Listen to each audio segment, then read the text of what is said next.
I can't remember how long ago I had him. Before I was born or on the day of my first Christmas? I don't know. He's always been there for me. I would carry him everywhere with me. Lose him in the malls and cry for my mother to find him before he would be gone forever. We both lived in a secluded area. No city life, polluted air, or crazy people walking by your home. I lived where there's nothing but trees, fresh air, and the only crazy people are wild chickens running by on the road. But I didn't tell her what he told me. Unbelievable how active a child's imagination is. I spend my day outside and he would come with me. Sometimes I would forget him outside and he'd be somewhere in the dark. I remember begging my mother and asking her to go fetch him for me. Instead, she would send my father to go find him. I wouldn't dare leave him in the dark by himself. He gets so scared of being alone. So nearly 20 years passed since high school. My best friend and I keep in contact. He's just been married with this girl that he met a few years back, and I got married too. Moved to the filthy city to find employment. Found a home for us and our daughter named Scarlett. Oh, and I could say a million wonderful things about her. But I don't want to take up your time. She's 10 years old. Like every other girl, there's nothing but toys, glitter dolls, and dress-up clothes scattered all over the floor in her room. Her mother doesn't seem to mind her mess, since she's very untidy herself. Here and there, she would try to get her to clean her room. I wanted to pass down my bear to her. He's gotten very old, his white fur changed to gray, one eye is bigger than the other, possibly going to fall out. And the stitches to his mouth are gone, nothing visible there anymore. He used to have a voice box. I think he got ruined by water or something. Never worked. But I think she won't mind. She enjoys having something with so much sentimental value bestowed to her from her father. She treats the bear so delicately. She even sleeps with him, claiming that he's the softest pillow ever. I would see her talk to him, laughing and giggling. I thought it was, well, cute. Because that's how I was back when I was a kid. My wife finds it eerie.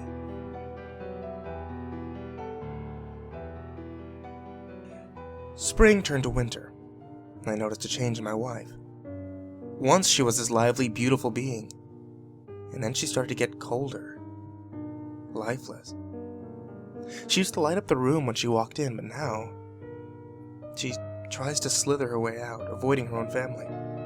I tried comforting her, suggesting that we can go get mental help for her. She would scream in my face over and over, implying she isn't crazy. Just think of our daughter. Do you want her to know that you're suffering mentally? She would slap me across the face.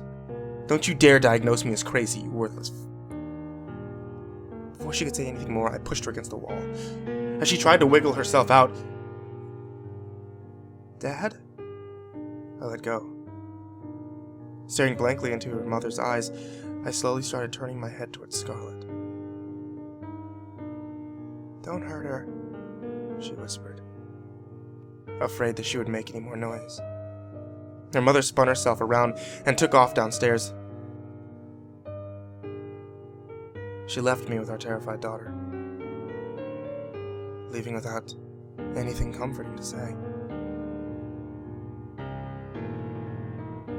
My wife and I haven't been talking since that fight. She suffers alone in the bedroom we once shared. When I'm in the kitchen cooking lunch for Scarlett, I could hear her talking to somebody. One day I heard her again. I knew she doesn't carry a phone, and both the house phones are with me. I wonder who that might be.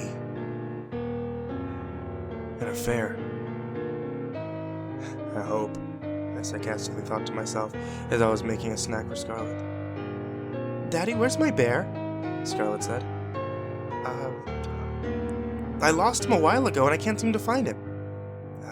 Alright, sweetie. Let's go find him. I put the butter knife and bread down. PB&Js have to wait, I thought. She went the opposite way that I was going, and I walked past me in my wife's bedroom. The door was left partly open, and I heard her giggling. A full-grown woman giggling in the room.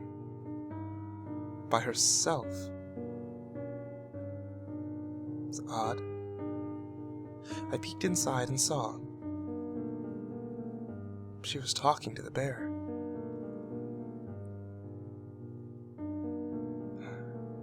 She finally reached that breaking point. "My bear!" our daughter exclaimed, running into the room, reaching for the bear, only to have it pulled away from her by her mother. Startled, she quietly said, "Thank you, Mommy, but I would like my bear back, please." Quivering by the bedstand, her mother looks at the bear, grins at him, and gives him back. "Take care of him, honey," she says.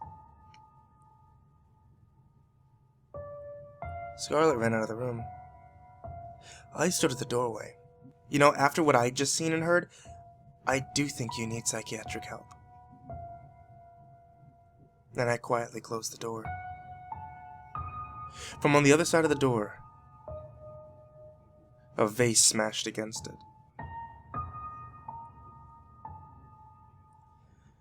I'm really considering a divorce, but I can't do it. I love her. I love her so, and our daughter needs her. Needs both of us. I try to hold her hand to let her know that I'm here. She pulls away. It would hurt when she would tell Scarlet that she would have a new mommy sooner or later. Scarlet was at her grandmother's for the weekend, so my wife had the courage to come out of the room this evening. She was doing dishes and still happened to be talking to herself. "Stop it. Stop it. It wasn't like this before," I heard. I was at the other side of the kitchen wall listening. "I wasn't like this before. I loved my family more than life itself, and now you pushed me away from them." Wait, what? I thought. She's crying. "You monster! You admitted you pulled me away and made my family desert me, you bastard!" She started throwing glasses off the counter, throwing pots and pans around. "Come out here and prove you're alive!" Screaming at the ceiling, wielding a knife insanely, I ran to her, wrapped my arms around her. "Donna, stop it! Do you have any idea how insane you look right now?" She turned to me, placed the back end of the knife to her lips, panicking, shushing me. "He could hear you through the vents. He wants to kill me. Tyler, he wants me gone." Whimpering, shaking, stricken with fear, I've never seen her like this before, so fragile, so vulnerable. I cupped her pale face in my hands. I looked inside her eyes. "Honey, you can't live like this anymore. This is painful for me to watch what you're going through," I cried. "I'm going to call the mental institution. You're going to get the help you need." Whimpering, "No, Tyler, don't." "I couldn't save you, Donna. Maybe someone else will." Silence filled our home. Wails of the sirens, police cars outside. They were told there was a domestic disturbance here. I told them my wife is mentally ill and a doctor was called in on the premises. Schizophrenia, he claimed. She's suffering schizophrenia. She gets delusions at times, correct? You claim that she has hallucinations of someone coming after her? This is pretty common in some cases.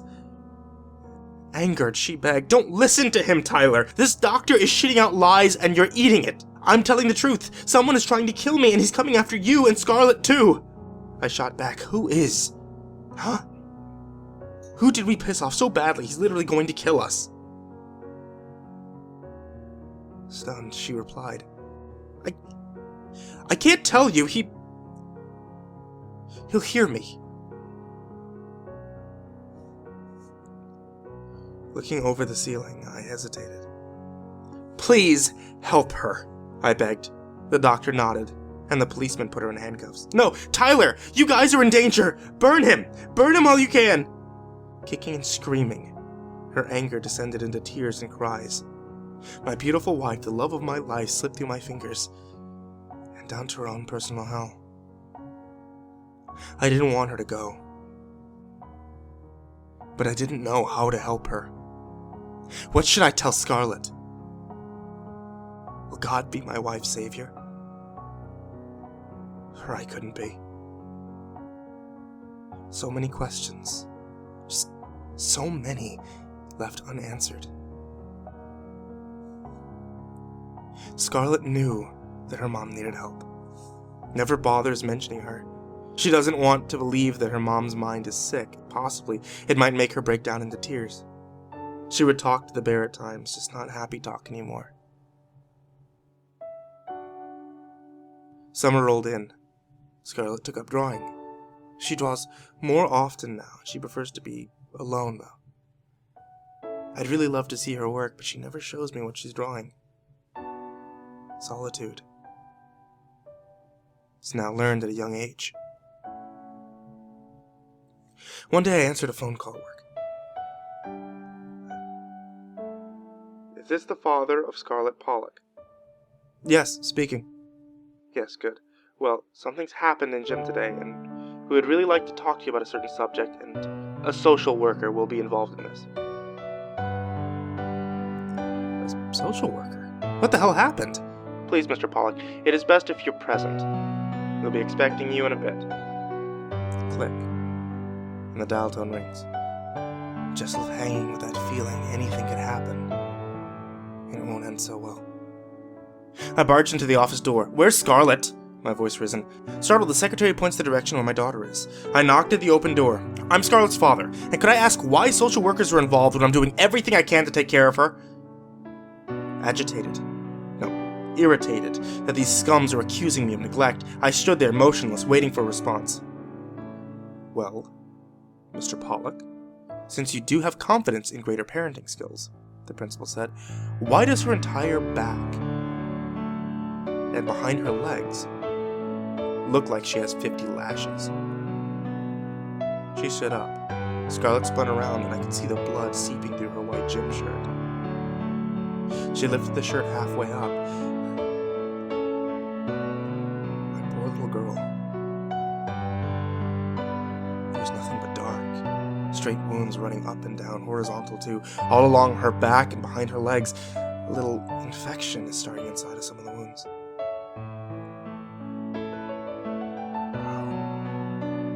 How did this happen? How could I let this happen? My baby girl, I could feel the lump in my throat growing and growing. I'm about to cry. Scarlet, how come you never told me? Daddy, I was going to be in trouble if I told you.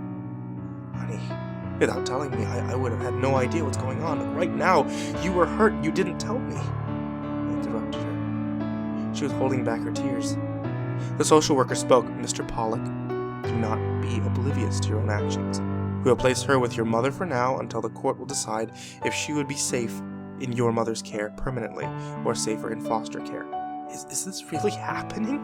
Daddy, I'm sorry. So sorry. Mom was trying to protect us, but it was too late. I was trying to save you from him. He's a monster. Maybe it's my job to save you, to protect you. I fell to my knees, life escaping me. The social worker held her hand. We'll stop by your home, grab all the things you want, and you will stay with your grandmother for a while. Scarlet turned to me. She let go of the social worker's hand and she gave me one last hug. I love you forever and always, Daddy.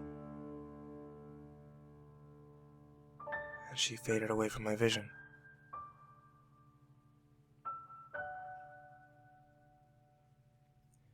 First my wife, and now my little girl. I was sitting in her room. It's clean for once. Her room defined her personality so well. Pure innocence, carelessness to the world, beautiful ballerina princess. I'll miss them both so dearly. I see my old bear sitting on the shelf by himself. I got up to pick him up from there. I stared down to him. It's just you and me, friend. Like old times. I see a picture on the floor. I finally get to see one of Scarlet's pictures. I bent down to pick it up.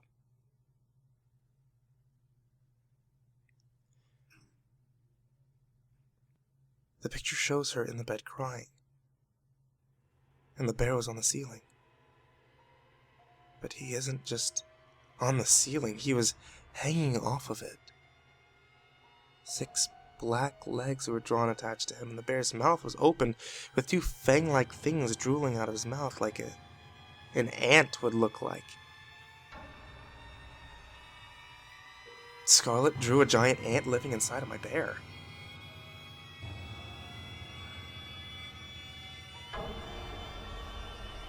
Just then, I felt some liquid running down my arms. I heard my daughter's voice. I love you. Forever and always, Daddy. The sound had faded. Distorted. It was the bear's voice box. I slowly began to look up, and in my hand, I stared at the bear. The fabric of the bear started to stretch, cotton pieces falling out, holes were being made everywhere. The dark red flesh starting to peel through, and all at once the bear's body was ripping and tearing apart. It was the unidentified insect or arachnid spilling out of the fabricated shell. Only the bear's face hung like a mask. It was growing, that disgusting thing pulsating in my hand. It's growing bigger. I let go, crawling backwards to the other side of the wall. This thing, with thistle-like hairs growing from the top part of its legs, and this liquid covering its body like something that just hatched from an egg. When the thing stood up, it looked like a mutated praying mantis, hunching over me. What the hell are you? With its insect limbs, it pulled off the last piece of fabric, and there stood the horrors of mutation. Its face was a deformed child grinning. Its skin texture and stretched eyelids couldn't pull enough flesh to properly grin. I, your friend, since you born into world. Its voice static, still coming out of that old voice box. I love you. You gave me home. I fed off you. Love to survive. I was larva in bear, and grew like human fetus. He continued. I need get rid of your dependence, to call your own. Its limbs stuck through my flesh. My children need home too. What are you? It cackled as it spat up more clear tar, gluing me to the wall. From day you born, your newly born nightmares held an interest in your bear, Tyler. They took form and birthed me. I am your living nightmare. As I opened my mouth to scream,